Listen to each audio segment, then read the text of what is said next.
आदाब दोस्तों, मेरा नाम कुंवर सुल्तान अली और मैं स्वागत करता हूँ आपका अपने YouTube channel decoding of flaws में। तो दोस्तों काफ़ी एक लंबे टाइम के बाद एक वीडियो बनाने का मौका मिला। एक्चुअली मैं बिज़ी था इंटर्नशिप्स वगैरह में और फाइनल ईयर मेरा चल रहा था, तो मैं प्लेसमेंट्स वगैरह के भी देख रहा था। So I didn't get much time to make a video and now also I feel very elated and happy to tell you, all the viewers, that after the struggle and due to your good wishes, I have landed a pre-placement offer in a firm where I was interning earlier.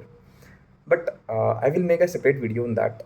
Uh, आज के video में हम सिर्फ बात करेंगे कि जो internships हैं, पहले तो मैं अपना एक्सपीरियंस शेयर करूँगा कि इंटर्नशिप्स में मेरा कैसा एक्सपीरियंस रहा, और फिर हम मेन जो चीज़ें बात करेंगे इस पे कि वो है कि how to tackle the interview of any firm where you try to be an intern.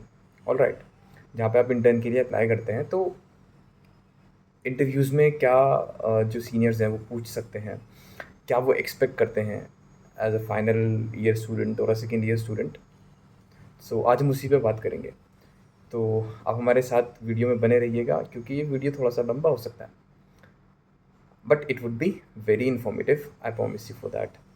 सो दोस्तों, फर्स्ट ऑफ ऑल मैंने अभी तक 3-4 इंटर्नशिप्स की थी। मैंने actually second I started my internship only after second year.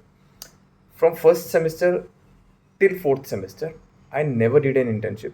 I just focus on studies only. I read thoroughly. I studied very well. I completed subjects. I like for procedural subjects, IPC, CRPC, evidence, property, and family. I completed these subjects. Family अभी रहता है, family and property I have done. Family भी थोड़ा सा रहता है, syllabus के जितना पढ़ा था, but otherwise all the subjects like CPC, CRPC, evidence, IPC, I have completed all those subjects. I have written notes. I have made written landmark judgments on the provisions.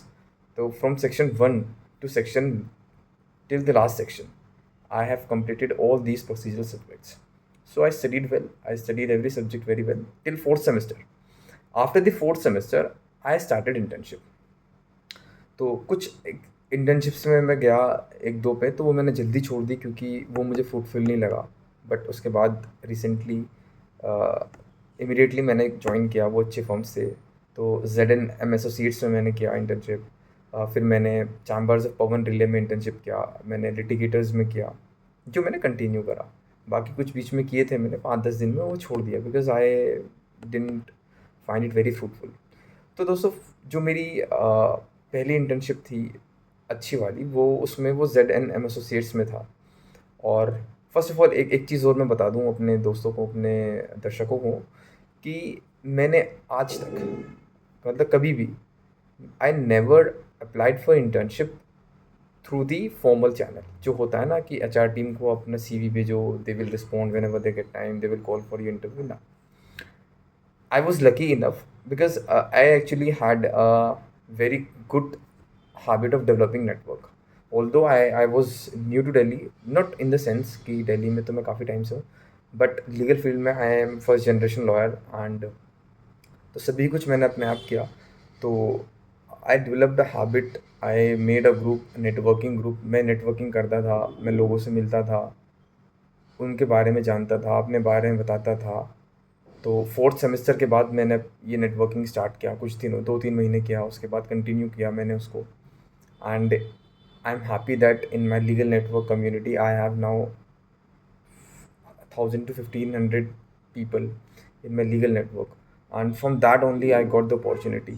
तो वहाँ पर मैं लोगों से मिलता था, उनसे बात करता था, they would offer me opportunity. मतलब मुझे पता लगता था कि यार ये बंदा यहाँ पर है, ये चीज़ें यहाँ पर है, तो मैंने अपने चीज़ों को बताया। तो I get got internship through recommendation only. I never applied for internship through the formal channel.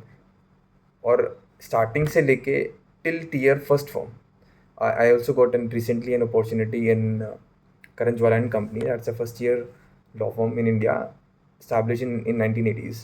तो वो इंटर्नशिप भी मेरे को रिकमेंडेशन के लिए मिली थी। तो my biggest achievement, my biggest flex in life is not getting in internship in first year firm और good firms. My biggest flex, my achievement is that कि I made people comfortable, I made people believe to trust me that they could recommend me, they were comfortable in recommending my name. That is my achievement कि मैंने लोगों को भरोसा दिलाया, भरोसा जीता कि यार मैं कर सकता हूँ। तो they recommended me because recommending people is not an easy task. It's an easy task, but people do not recommend usually until and unless they believe that, because उनका एक नाम जुड़ा होता है उनसे। And I'm thankful to all those people who helped me in getting internships. तो मेरी जो फर्स्ट इंटर्नशिप थी वो ZNM एसोसिएट्स में हुआ, जो अच्छी इंटर्नशिप मैं कहता हूँ, क्योंकि उससे पहले एक मैंने की थी, वो 20 दिन में मैंने छोड़ दिया था। तो यहाँ पर मेरा जो फर्स्ट इंटरव्यू हुआ, ऑल्दो मेरा रिकमेंडेशन हुआ था, बट इंटरव्यू मैंने दिया दो जगह पर। मेरा रिकमेंडेशन तो मेरा सब जगह ही था, बट दो जगह मेरा इंटरव्यू हुआ, दो जगह नहीं हुआ।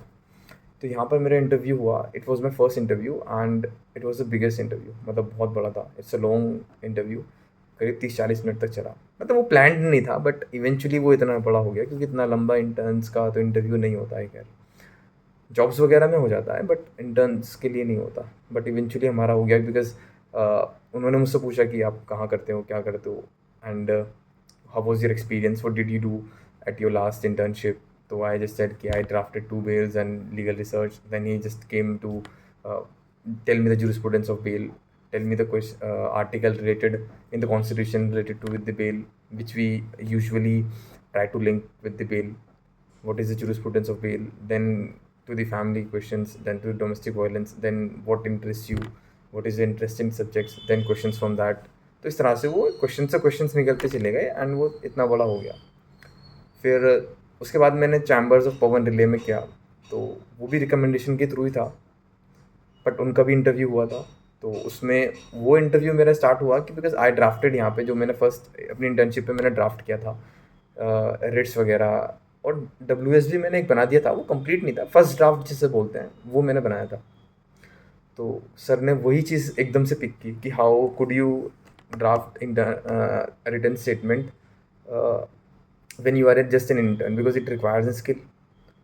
तो आई सेड सर कि I just drafted, I made a first draft, like it was due for the confirmation from the senior, and they would obviously made changes into that.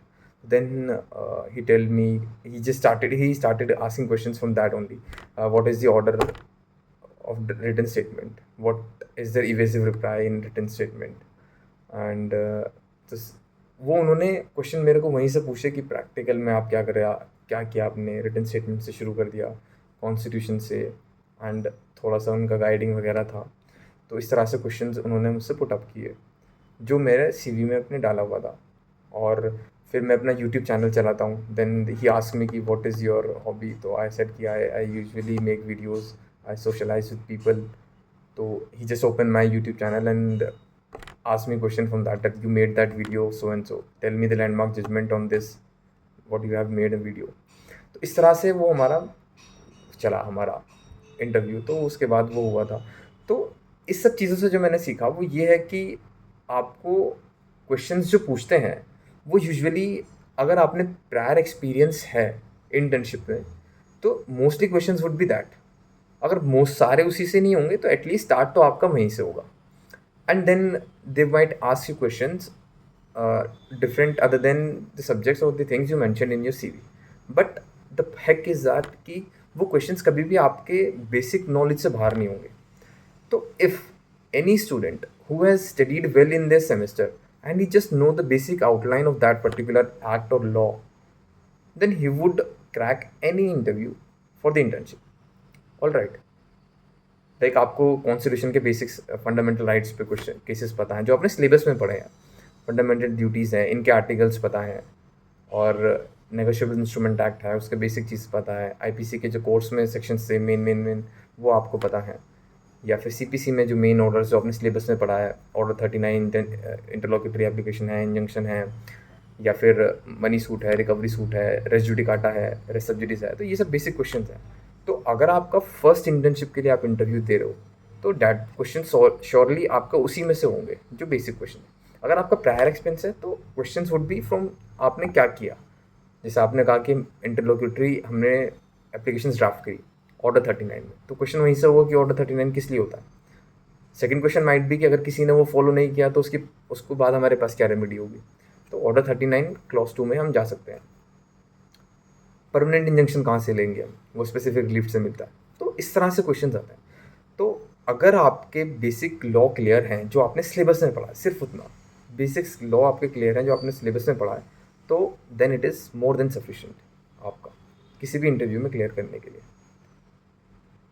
और आप अच्छा कैसे कर सकते हैं इसमें चीज़ में, ये है कि आपकी राइटिंग अच्छी होनी चाहिए, writing in the sense writing skills, और आपकी इंग्लिश पे कमांड अच्छी होनी चाहिए।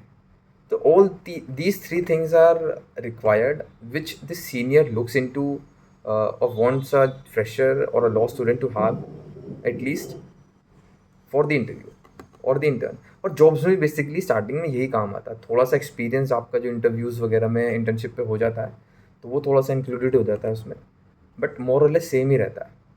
तो आई होप कि आपको ये वीडियो, काफ़ी लंबा तो हो गया है, बट आई होप कि आपको ये वीडियो पसंद आया होगा। एंड मैं आशा करता हूँ कि आप लोग इसी तरह हमारे साथ जुड़े रहेंगे। And share this video with your all the law students who are just worrying about the first interview, और who just do not know, have the guidance कि how to approach a senior or to how to sit in an interview. So thank you guys.